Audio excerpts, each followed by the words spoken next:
Good morning बच्चों। आज हम पढ़ने जा रहे हैं पार्ट 2 वर्णमाला और मात्राएं कहमें व्याकरण में। यहाँ लिखा है बच्चों, जब हम बोलते हैं तो हमारे मुख से अनेक प्रकार की ध्वनियाँ निकलती हैं। इन्हीं ध्वनियों के लिखित रूप वर्ण होते हैं। क्या होते हैं?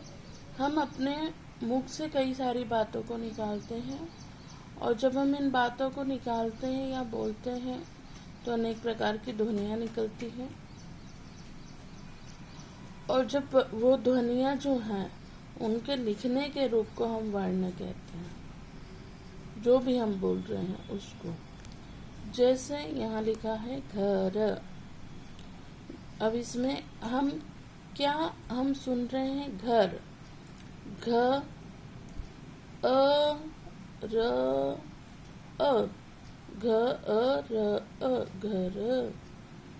अब यहाँ है मोर, मा ओ र अ, मोर।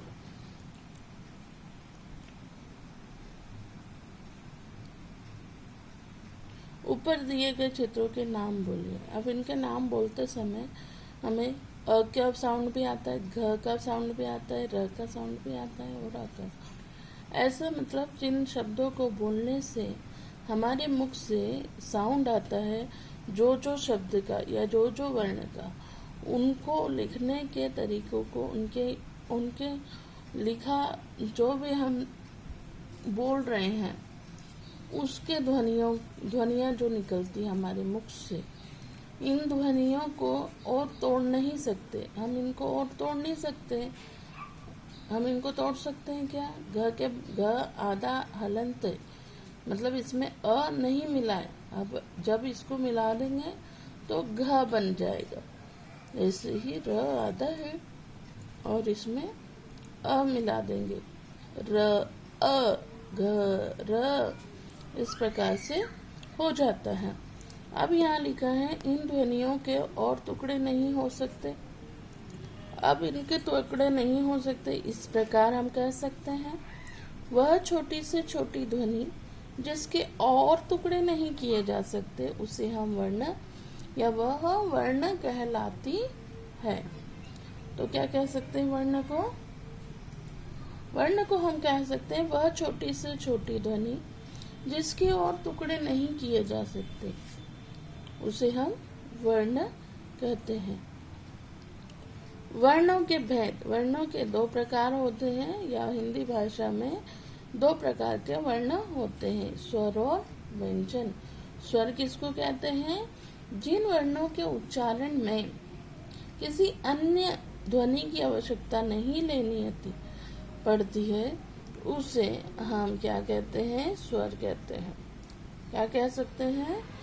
जिन वर्णों के उच्चारण में किसी अन्य वर्णों की या अन्य ध्वनि की आवश्यकता नहीं लेनी पड़ती है उसे हम स्वर कहते हैं। और हिंदी में स्वर 11 होते हैं। देखो, अ, आ, ई, उ, ए, री, ए, ओ, औ। ये जो वर्ण है ये 11 है। अब व्यंजन हम देखते हैं।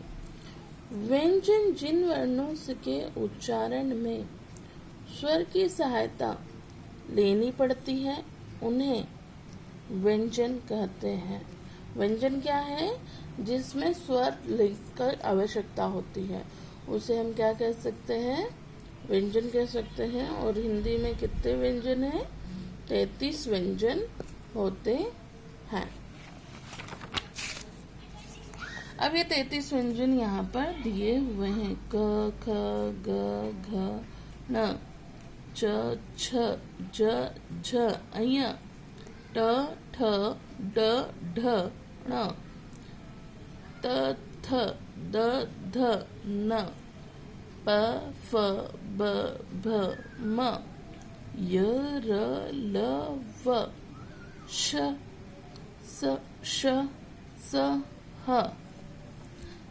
अब हम कुछ अनुस्वार को देख रहे हैं। अनुस्वार का मतलब इसकी कौन सी बिंदु होती है?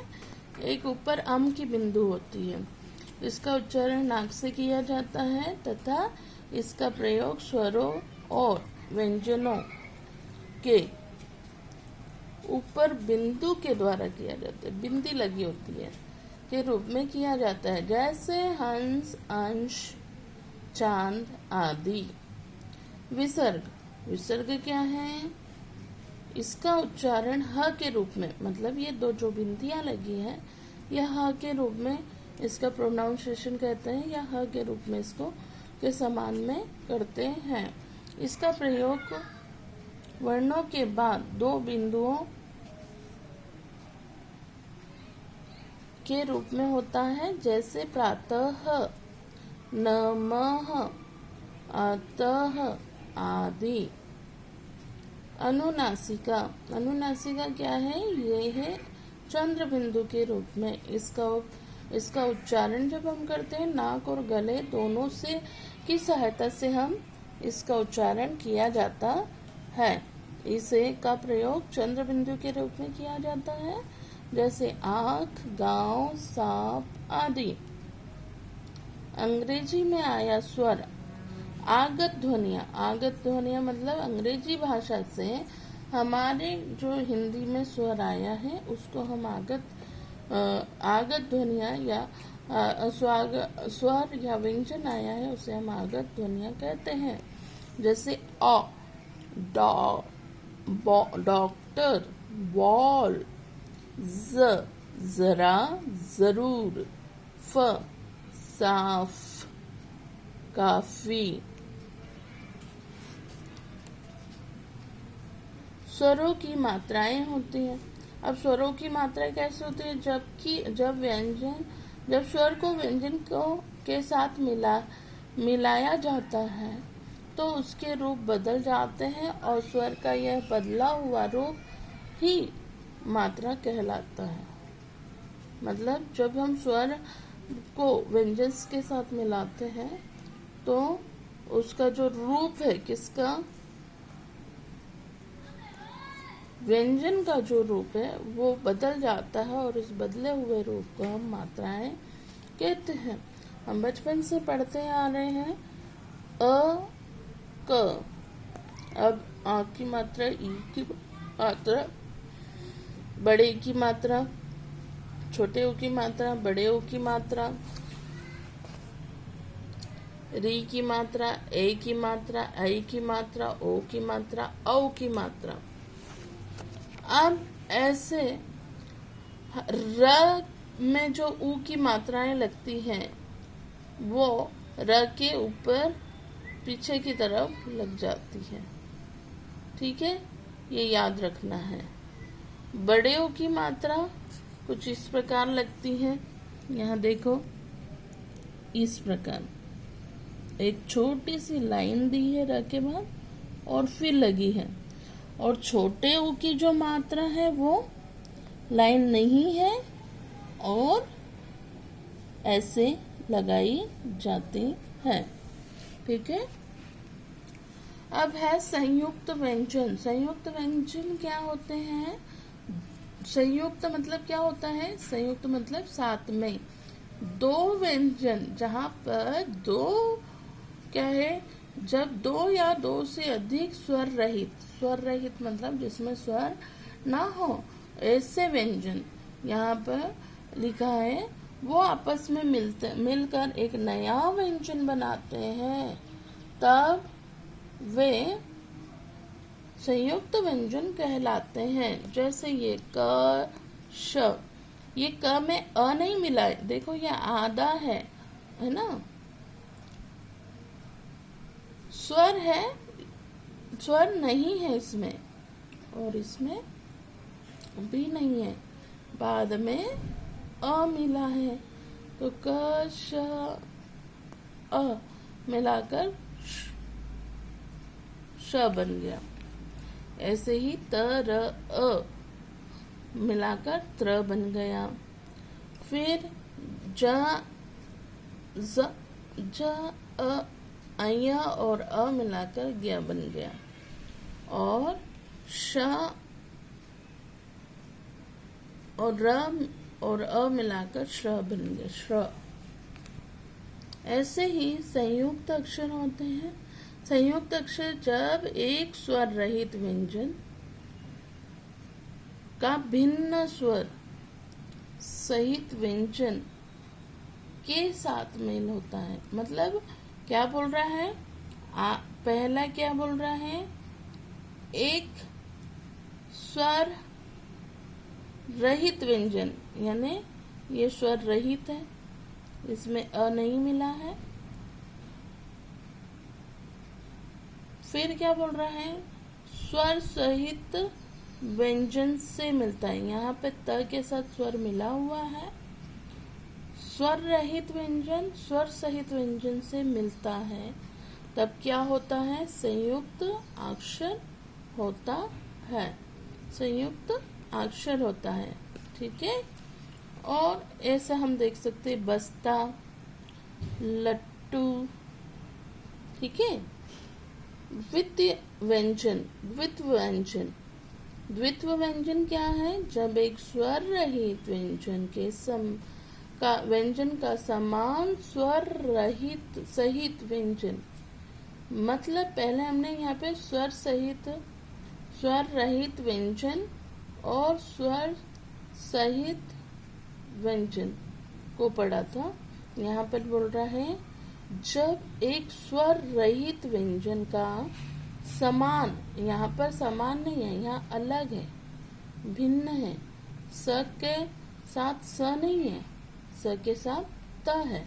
और यहाँ पर क्या बोल रहा है, जब एक स्वर रहित व्यंजन का समान स्वर सहित व्यंजन से मेल होता है, तब वह द्वित्व व्यंजन कहलाता है। जैसे अब क्या बोल रहा है, पहले स्वर सहित, स्वर रहित मतलब ल आधा दिख रहा है यहाँ पे, तो इसमें अ नहीं है, यानी स्वर नहीं है। ठीक है। और बोल रहा है समान स्वर, समान मतलब ल, और यहाँ पे भी ल यूज हो रहा है। यहाँ अंतर देखो, यहाँ स है और यहाँ त है, लेकिन यहाँ पे ल और ल है। तो जब स्वर रहित व्यंजन समान स्वर सहित व्यंजन के साथ मिलता है, तो उसे द्वितीय व्यंजन कहते हैं। ठीक है, समझ में आया। और यहाँ पर देखें आगे, र के विभिन्न रूप, र के 3 रूप होते हैं, मूल रूप र, रथ और रात, सामान्य रूप से हम जो लगाते हैं। फिर पदेन रूप, पदेन रूप मतलब हम जब एक डंडा खींच देते हैं, जैसे क्र, प्र, जैसे ये लिखा क्रम, प्रेम, ड्रम, ट्रक, और रफ, रेफ के रूप में हम जब ऊपर र की मात्रा लगाते हैं, वैसे पर्व, वर्ष। ठीक है। अब हमने क्या सीखा, हमने सीखा वर्ण किसे कहते हैं, तो वह छोटी से छोटी ध्वनि जिसके टुकड़े नहीं किए जा सकते, उसे हम वर्ण कहते हैं। वर्ण 2 प्रकार के होते हैं, स्वर और व्यंजन। जिन वर्णों के उच्चारण में किसी अन्य ध्वनि की आवश्यकता नहीं होती, उसे स्वर कहते हैं, और जिन वर्णों के उच्चारण में कि स्वरों की आवश्यकता होती है, उसे हम व्यंजन कहते हैं। व्यंजन के साथ स्वरों की मात्राएं लगती हैं। ठीक है।